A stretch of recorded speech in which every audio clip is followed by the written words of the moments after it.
Yang kami hormati Bapak Ibu pelaku usaha sektor jasa konstruksi. Selamat datang di tata cara pengisian laporan kegiatan usaha tahunan sektor jasa konstruksi. Langkah pertama adalah silakan Bapak Ibu buka aplikasi browser, seperti Google Chrome. Kemudian masukkan alamat website silapta.pu.go.id/aujk_v3, dan klik Enter. Maka Bapak Ibu akan masuk ke aplikasi usaha jasa konstruksi atau AUJK, laporan kegiatan usaha tahunan sektor jasa konstruksi. Pada halaman awal ini, Bapak Ibu bisa klik petunjuk pengisian untuk melihat tata cara pengisian laporan kegiatan usaha tahunan.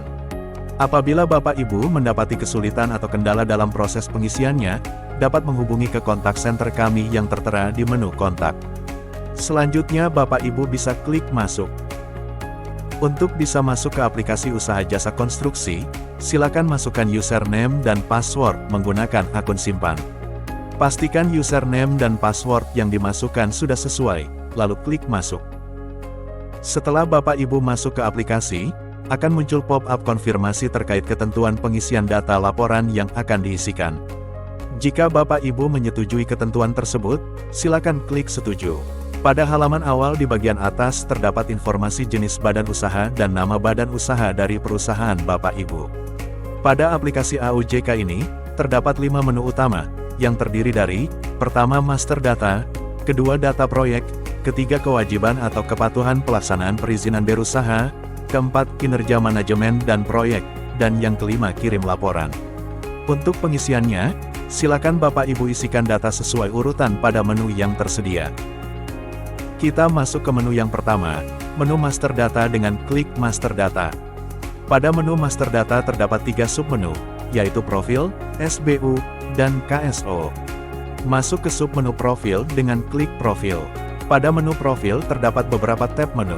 Untuk jenis badan usaha jasa konstruksi nasional, hanya ada 3 tab menu, yaitu Data Umum, Pengurus, dan Akta. Sedangkan untuk jenis badan usaha jasa konstruksi kantor perwakilan, ada 4 tab menu, yaitu Data Umum, Pengurus, Akta, dan Riwayat Perizinan. Dan untuk jenis badan usaha kerjasama modal atau PMA, ada 5 tab menu, yaitu Data Umum, Pengurus, Akta, Penanam Modal, dan Riwayat Perizinan. Pada data umum, terdapat data badan usaha yang merupakan data tarikan dari akun Siki dan Simpan. Silakan Bapak Ibu cek kembali dan lengkapi isian data pada field yang bisa diedit. Pastikan data email terisi dan email yang dimasukkan masih aktif dan dapat diakses, karena email tersebut yang akan dikirimkan tanda terima bukti laporan setelah Bapak Ibu selesai mengirim laporan. Setelah data dilengkapi, silakan klik simpan. Masuk ke tab menu pengurus, terdapat tarikan data pejabat dari badan usaha, data penanggung jawab badan usaha, dan data penanggung jawab teknis badan usaha. Masuk ke tab menu akta, terdapat tarikan data akta yang dimiliki badan usaha. Jika Bapak Ibu ingin menambahkan data akta terbaru, silakan klik tombol tambah, maka akan muncul pop-up tambah data akta. Isi nomor akta dan unggah bukti lampiran akta, isi tanggal akta dan nama notaris, lalu klik simpan. Data akta terbaru akan muncul seperti contoh di bawah ini. Terdapat juga tombol ubah dan hapus jika diperlukan. Masuk ke tab menu penanam modal, terdapat data perusahaan penanam modal asing dan dalam negeri.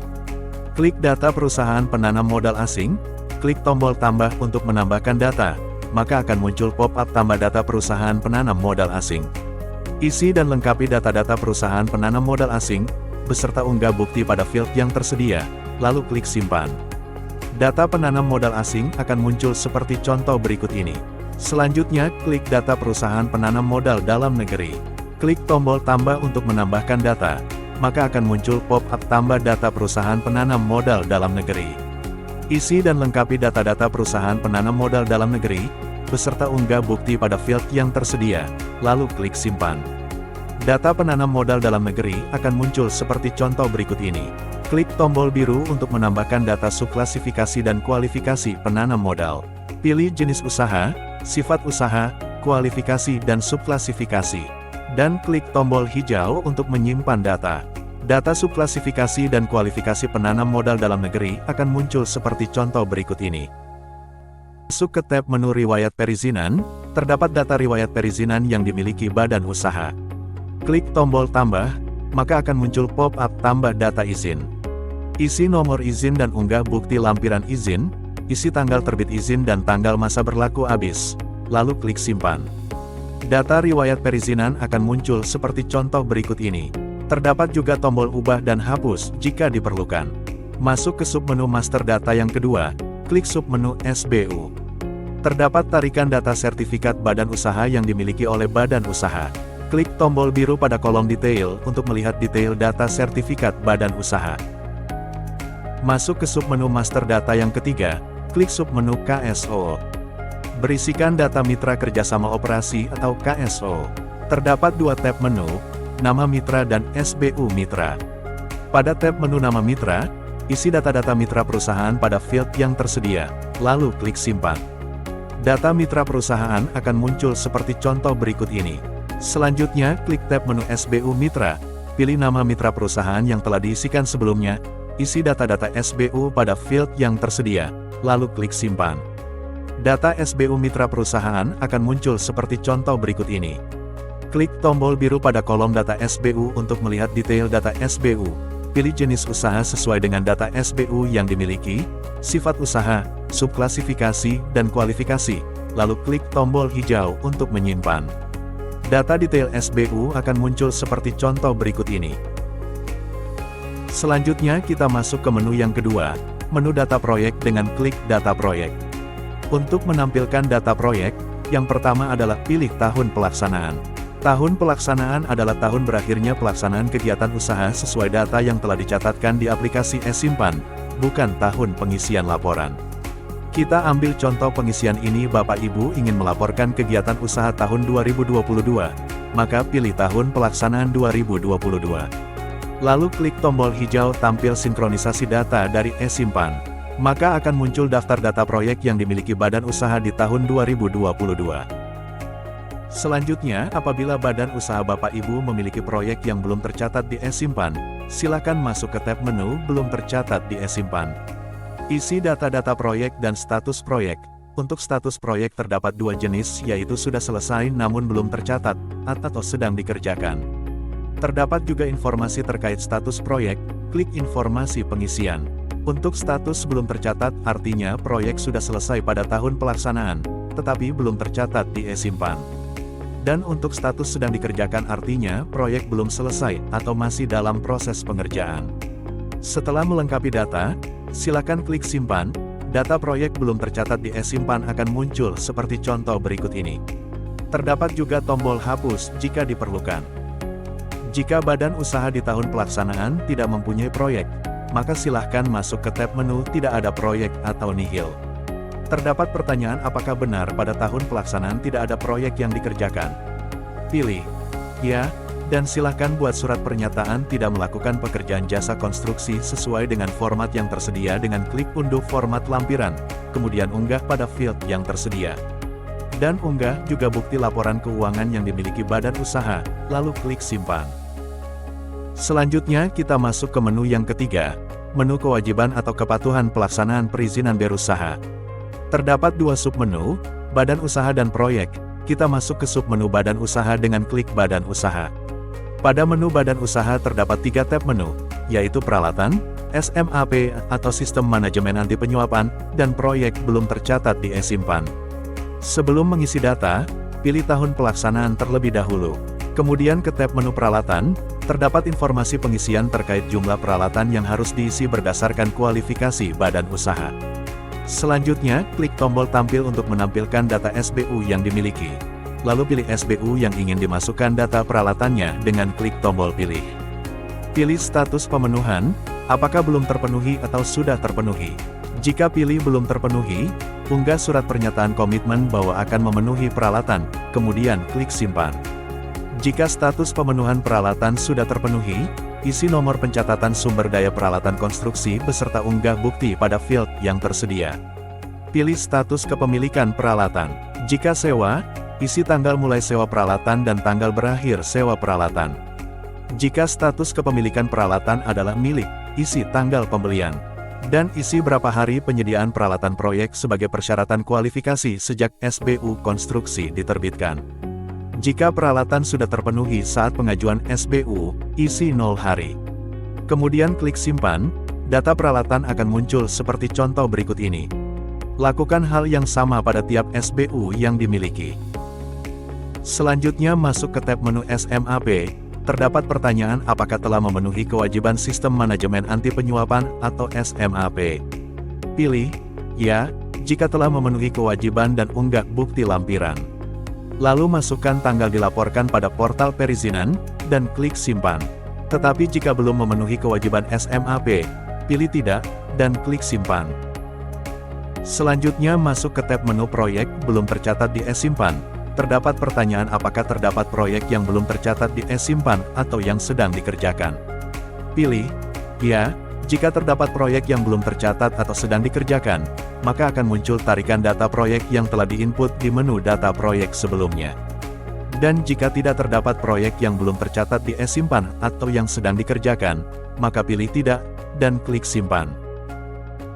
Selanjutnya masuk ke submenu proyek dengan klik proyek, yang berisi data-data kewajiban atau kepatuhan pelaksanaan perizinan berusaha yang telah dilakukan dari tiap proyek yang dimiliki oleh badan usaha. Pastikan sebelum mengisi data, tahun pelaksanaan sudah sesuai. Lalu pilih nama proyek yang akan diisi data kewajibannya. Lengkapi data lokasi, provinsi dan kabupaten atau kota proyek. Selanjutnya isi data nama pengguna jasa atau pemilik proyek, dan unggah dokumen kontrak dengan pengguna jasa dan dokumen berita acara serah terima atau BAST pada field yang tersedia. Jika ada penambahan atau perubahan dalam kontrak, isi data adendum kontrak dengan klik tombol tambah. Isi nomor dan unggah dokumen adendum pada field yang tersedia, dan klik simpan. Selanjutnya, klik tanggal proyek, isi tanggal realisasi mulai proyek, dan isi tanggal rencana selesai sesuai yang tertulis di kontrak. Selanjutnya, klik KSO, terdapat pertanyaan apakah ada kerjasama operasi. Pilih, ya, jika ada dan isi nilai porsi pekerjaan yang dimiliki badan usaha. Pilih nama mitra perusahaan dari daftar mitra yang telah diisi sebelumnya. Jika tidak terdapat daftar mitra yang akan dipilih, klik informasi. Jika nama mitra KSO tidak terdapat pada daftar, silakan klik simpan form ini terlebih dahulu di bagian paling bawah di halaman ini. Lalu isi data KSO pada menu Master Data, KSO. Pilih nama mitra perusahaan dari daftar mitra yang telah diisi sebelumnya, isi tanggal surat perjanjian, dan unggah kontrak KSO, lalu isi nilai porsi pekerjaan yang dimiliki mitra KSO dan klik simpan. Data KSO mitra perusahaan akan muncul seperti contoh berikut ini. Selanjutnya klik tenaga ahli untuk mengisi data tenaga ahli asing dan tenaga ahli Indonesia. Unggah struktur organisasi proyek pada field yang tersedia. Masukkan data jumlah tenaga ahli asing, jumlah tenaga ahli Indonesia pendamping, dan jumlah tenaga ahli Indonesia yang dipekerjakan pada proyek ini. Buat data profil tenaga ahli sesuai dengan format yang tersedia dengan klik unduh, format lampiran, kemudian unggah pada field yang tersedia. Selanjutnya klik material untuk mengisi data terkait apakah material pada pekerjaan utama menggunakan produk luar negeri. Pilih, ya, jika menggunakan material produk luar negeri. Masukkan nama material yang diimpor, pilih alasan yang tersedia, atau pilih lainnya dan masukkan alasan lainnya pada field yang tersedia. Lampirkan bukti dokumen pendukung atau surat persetujuan impor pada field yang tersedia, dan klik simpan. Data material yang menggunakan produk luar negeri akan muncul seperti contoh berikut ini. Jika material pada pekerjaan utama tidak menggunakan produk luar negeri, pilih tidak. Selanjutnya, klik pengutamaan penggunaan tingkat komponen dalam negeri atau produk dalam negeri. Masukkan data persentase penggunaan TKDN atau PDN yang digunakan pada proyek ini. Dan lampirkan bukti dokumen pendukung seperti sertifikat TKDN pada field yang tersedia. Selanjutnya, klik penerapan teknologi, untuk mengetahui apakah penerapan teknologi pada proyek ini telah memenuhi salah satu unsur sebagai berikut. Teknologi tinggi, maksudnya teknologi yang digunakan, tidak ada atau belum memiliki lisensi di Indonesia dan teknologi memang diperlukan sesuai kebutuhan proyek. Mutakhir, teknologi adalah teknologi terbaru. Efisien, teknologi sudah tepat guna sesuai kebutuhan proyek. Wawasan lingkungan, teknologi memiliki AMDAL, UKL atau UPL atau dokumen sejenis pada pelaksanaan proyek.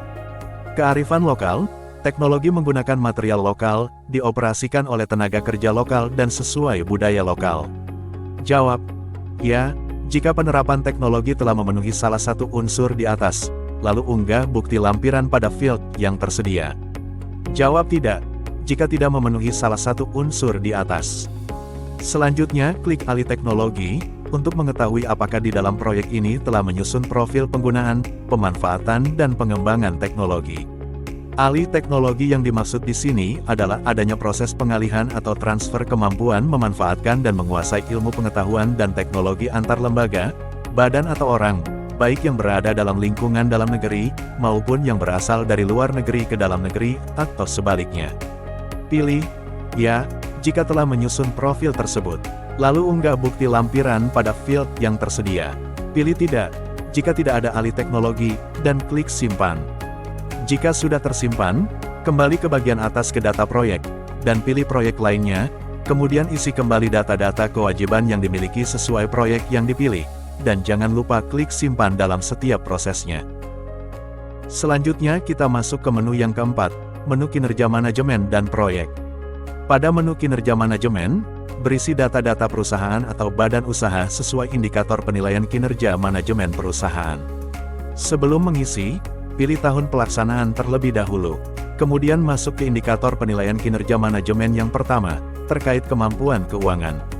Pengukuran kinerja kemampuan keuangan perusahaan jasa konstruksi dilakukan dengan menggunakan indikator terpilih, yaitu pertumbuhan aset, rasio profitabilitas, rasio aktivitas, rasio likuiditas, rasio solvabilitas, dan rasio arus kas bebas.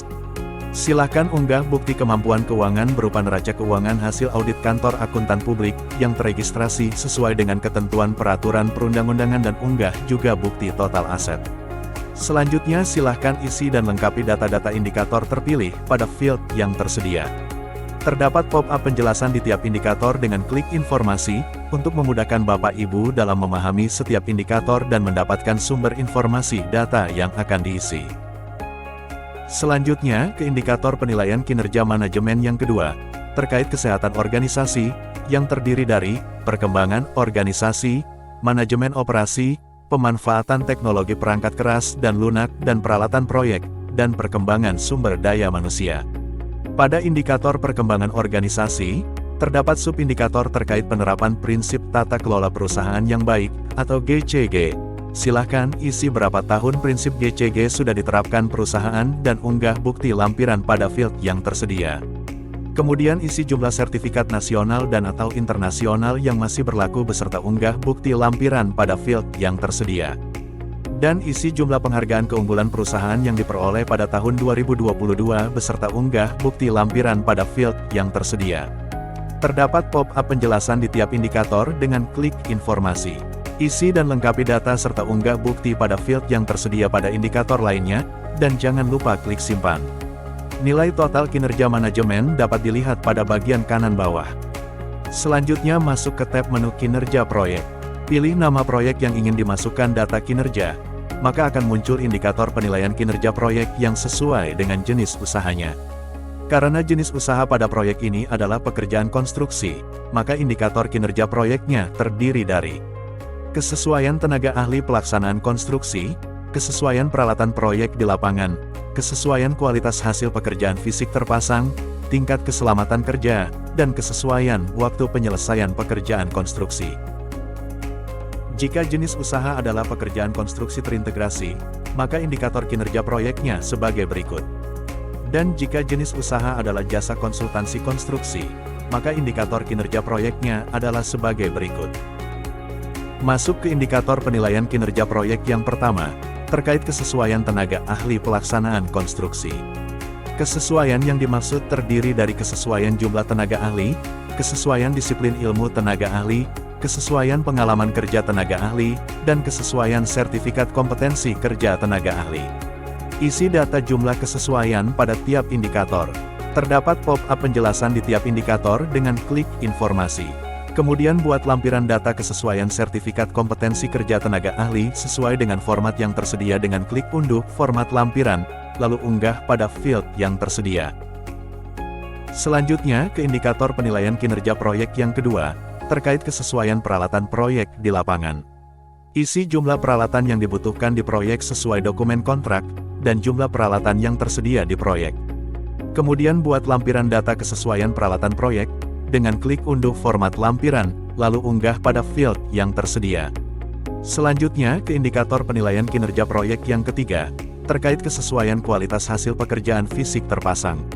Pada indikator ini terdapat pertanyaan apakah terdapat kualitas hasil pekerjaan fisik terpasang yang tidak sesuai dengan standar mutu. Jika ada, pilih ya, dan masukkan detail cacat mutu yang dimaksud, standar mutu yang dibutuhkan, hasil mutu pekerjaan utama rata-rata sesuai hasil uji tes dan satuan mutu. Kemudian klik tombol hijau untuk menyimpan data. Data detail cacat mutu akan muncul seperti contoh berikut ini. Dan pilih tidak, jika tidak terdapat kualitas hasil pekerjaan fisik terpasang yang tidak sesuai dengan standar mutu. Selanjutnya ke indikator penilaian kinerja proyek yang keempat, terkait tingkat keselamatan kerja. Tingkat keselamatan kerja terdiri dari tingkat kecelakaan ringan, dan tingkat kecelakaan berat. Masukkan jumlah tenaga kerja total sampai saat penilaian kinerja penyedia jasa tahunan. Untuk tingkat kecelakaan ringan, isi jumlah tenaga kerja cacat ringan sakit yang terekam dan kehilangan jam kerja kurang dari 2 hari kerja. Dan untuk tingkat kecelakaan berat, isi jumlah tenaga kerja cacat berat sakit atau meninggal dan mengakibatkan kehilangan jam kerja 2 hari kerja atau lebih. Selanjutnya ke indikator penilaian kinerja proyek yang kelima, terkait kesesuaian waktu penyelesaian pekerjaan konstruksi. Masukkan durasi nyata pekerjaan konstruksi yang sudah melalui proses serah terima, durasi kontrak awal, dan durasi tambah, khusus untuk tambahan waktu akibat pekerjaan tambah, dan atau perubahan desain sesuai permintaan owner, dan atau keadaan memaksa atau force majeure, jika ada. Setelah semua indikator pada kinerja proyek terisi, klik simpan. Jika sudah tersimpan, kembali ke bagian atas, dan pilih proyek lainnya, kemudian isi kembali data-data kinerja proyek sesuai proyek yang dipilih, dan jangan lupa klik simpan dalam setiap prosesnya. Selanjutnya kita masuk ke menu yang kelima atau terakhir, menu kirim laporan. Pilih tahun pelaksanaan terlebih dahulu, dan klik tombol periksa. Pada menu kirim laporan ini, terdapat rekap data hasil pengisian laporan yang telah Bapak Ibu isi di menu-menu sebelumnya. Klik kewajiban atau kepatuhan pelaksanaan perizinan berusaha, maka akan muncul rekap data-data hasil pengisian data kewajiban atau kepatuhan pelaksanaan perizinan berusaha yang telah diisi. Silakan Bapak Ibu cek kembali data dan lampiran kewajiban tersebut. Jika ada yang kurang sesuai atau belum diisi, silakan lengkapi di menu kewajiban. Selanjutnya, klik kinerja manajemen dan proyek, maka akan muncul rekap data hasil pengisian laporan kinerja manajemen. Silakan Bapak Ibu cek kembali data dan lampiran kinerja manajemen yang telah diisi.